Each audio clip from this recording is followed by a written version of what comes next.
1. Climate extremes and environments of Neanderthals and Homo sapiens. This presentation compares the climatic and ecological ranges of Neanderthals and Homo sapiens during the Middle to Late Pleistocene.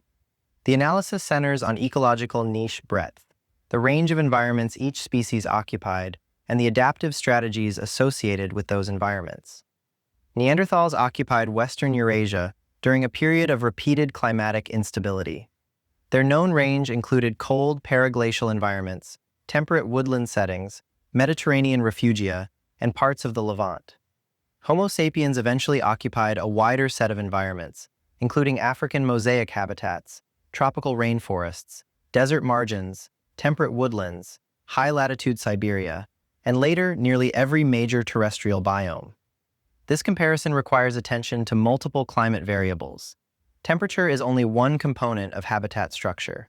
Rainfall, seasonality, vegetation, prey availability, terrain, and resource predictability all shaped where hominin populations could live, move, forage, reproduce, and maintain viable communities. 2. Framing the comparison. This introduces the major contrast between Neanderthals and Homo sapiens. Neanderthals occupied a broader range of environments than popular stereotypes often imply. Their known habitats included cold, temperate, Mediterranean, and semi-arid settings, although their overall geographic distribution remained concentrated in Western Eurasia. Homo sapiens eventually occupied a broader ecological niche. By the late Pleistocene, modern humans had expanded into environments that required substantially different adaptive strategies, including tropical rainforests, arid and semi-arid corridors, temperate woodlands, cold steppe environments, and Arctic or subarctic landscapes. Temperature alone is an insufficient proxy for Pleistocene habitat structure. A cold but resource-rich steppe, a humid tropical rainforest, and a desert margin corridor impose distinct adaptive pressures. Cold stress, heat stress, humidity, water availability, seasonal prey movement, plant productivity, and social distance all affected the viability of human occupation. Roberts and Stewart describe Homo sapiens as a generalist specialist. At the species level, modern humans occupied many environments. At the local level, populations developed specialized strategies suited to particular ecological contexts, including rainforest hunting, coastal foraging, high-latitude survival, and movement through fluctuating arid landscapes. 3. Neanderthal range and climate zones. Neanderthals occupied Western Eurasia from Atlantic Europe through parts of Central and Eastern Europe and into Western Asia, including the Altai region. They also occupied parts of the Levant. This distribution placed Neanderthal populations across several climatic zones, including paraglacial step-tundra, temperate woodland, Mediterranean refugia, and semi-arid ecotones. Recent niche modeling suggests that the potential Neanderthal range may have been broader than the preserved archaeological and fossil record indicates. Archaeological visibility is uneven across Pleistocene landscapes. Glaciation, erosion, sea level change, cave preservation, sedimentation, and research intensity all affect where Neanderthal evidence is likely to survive. Yaworski and colleagues modeled Neanderthal niche space from 145,000 to 30,000 years ago. Their analysis indicates that Neanderthals occupied a relatively narrow fundamental climatic niche across a long interval of climatic volatility. At the same time, their modeled potential geographic range appears broader than the currently preserved material record alone would suggest. The map should therefore be understood as a schematic synthesis. It summarizes broad ecological and geographic patterns, while local occupation histories varied substantially by site, period, elevation, latitude, and preservation context. 4. Neanderthals, temperature extremes, and seasonal stress. The coldest recurrent Neanderthal settings were glacial or near-glacial steppe environments with severe winters, strong seasonality, and limited plant productivity. In these contexts, survival depended on reliable access to animal resources, fire, shelter, mobility, and detailed knowledge of local landscapes. Neanderthals also occupied warmer interglacial landscapes, temperate woodlands, Mediterranean settings, and parts of the Levant. Their adaptive range included both cold and comparatively mild environments. The common image of Neanderthals as exclusively cold-climate hominins therefore understates their ecological flexibility. Local environments also change through time. A single region could shift among open steppe, woodland, shrubland, or mixed habitat across different climatic phases.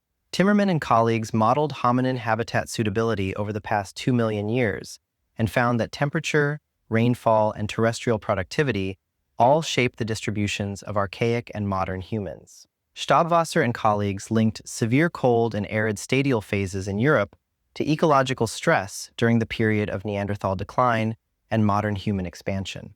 Their speleothem-based paleoclimate reconstruction supports a model in which abrupt stadial conditions affected regional depopulation and repopulation patterns during the Middle to Upper Paleolithic transition.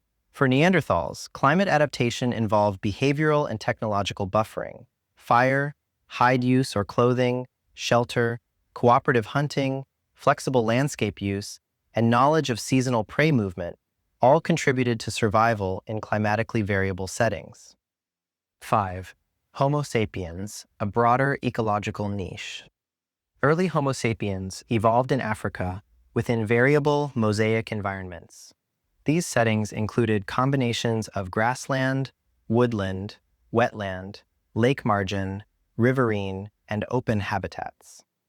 This ecological background likely favored flexible mobility, broad diet breadth, and the capacity to respond to shifting resource distributions. Over time, Homo sapiens expanded beyond Africa and entered a wider set of ecological zones. By the late Pleistocene, modern human populations occupied savannas, temperate woodlands, tropical rainforests, desert margins, coastal zones, and high-latitude environments. This expansion reflects ecological plasticity, the capacity to alter subsistence, technology, settlement systems, mobility patterns, and social networks in response to different local conditions. Roberts and Stewart's generalist-specialist model captures this pattern. Modern humans became broad ecological generalists at the species level, while developing specialized strategies within particular environments. Donnell and Hercombe emphasized that by approximately 30,000 years ago, Homo sapiens had colonized most Old World environments. They connect this success to a combination of demographic, developmental, cognitive, dietary, and social factors. Their synthesis cautions against reducing modern human expansion to a single trait or behavioral threshold. 6. Human climatic extremes in the late Pleistocene. Here are 3 examples of demanding environments occupied by Homo sapiens during the late Pleistocene: Arctic Siberia, tropical rainforest, and desert margin corridors. The Yana RHS site in Siberia documents human occupation above the Arctic Circle before the last glacial maximum. Petulko and colleagues reported the site at approximately 27,000 radiocarbon years before present, often discussed as roughly 32,000 calendar years ago. The evidence indicates that Upper Paleolithic humans survived in a high-latitude environment marked by extreme seasonality, low winter light, severe cold, and open mammoth steppe conditions. Fa-Hien in Sri Lanka provides evidence for specialized rainforest hunting by Homo sapiens around 45,000 years ago. Wadaj and colleagues identified faunal and taphonomic evidence for the hunting of semi-arboreal and arboreal monkeys and squirrels in dense tropical rainforest.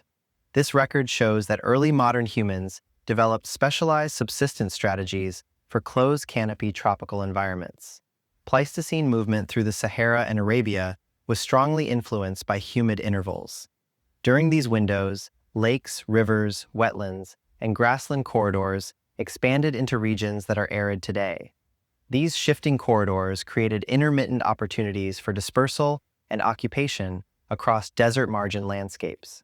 Together, these examples indicate that Homo sapiens repeatedly entered environments with very different adaptive demands.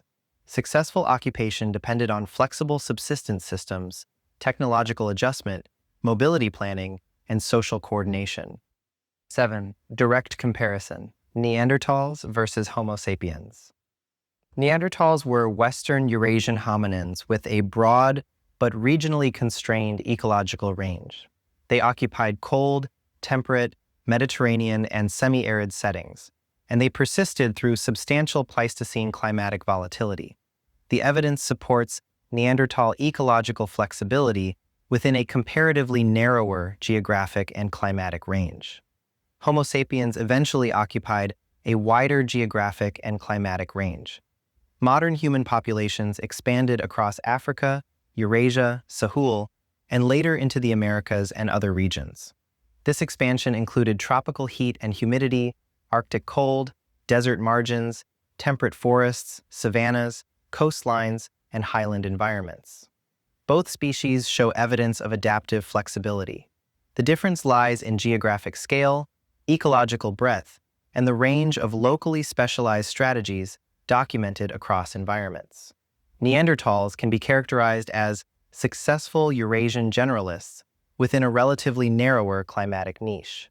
Homo sapiens fits Roberts and Stewart's generalist-specialist model, with broader ecological plasticity across a larger set of environmental extremes.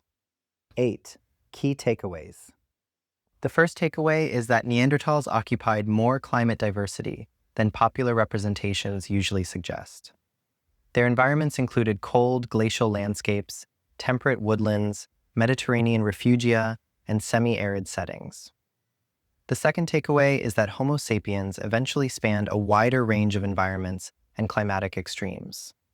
Modern humans entered tropical rainforests, Arctic landscapes, desert margin corridors, temperate zones, coastal habitats, and varied African mosaic environments. The third takeaway concerns the mechanisms of ecological plasticity. Anatomy contributed to survival, but behavioral, technological, and social factors were central. Fire, clothing, shelters, tools, hunting methods, food sharing, childcare, social networks, and knowledge of seasonal landscapes all affected whether populations could persist in demanding environments.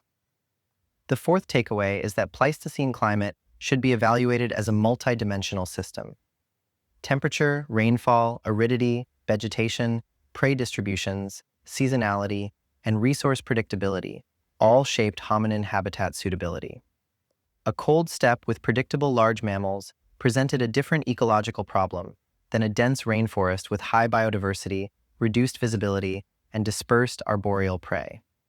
Neanderthals were highly capable Western Eurasian hominins adapted to multiple Pleistocene environments, while Homo sapiens eventually occupied a broader global ecological niche through flexible and locally specialized strategies.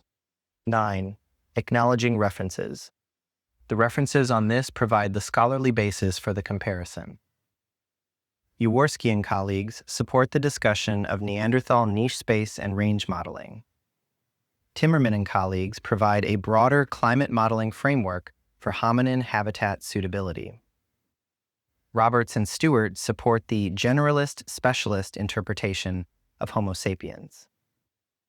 Pitolko and colleagues document high-latitude occupation at Yana RHS.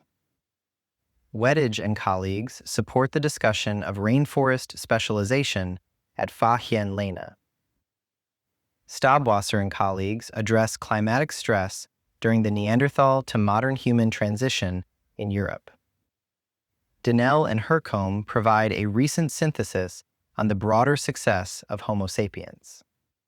Together, these sources show that Pleistocene hominin ecology was dynamic, regionally variable, and shaped by climate instability. The comparison between Neanderthals and Homo sapiens is strongest when framed around niche breadth, local adaptation, preservation bias, and the interaction between environment and behavior.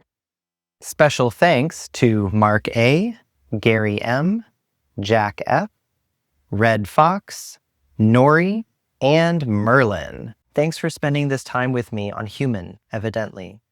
I hope you're leaving with a clearer understanding of the subject and a deeper curiosity about the story of life, evolution, and our place within it.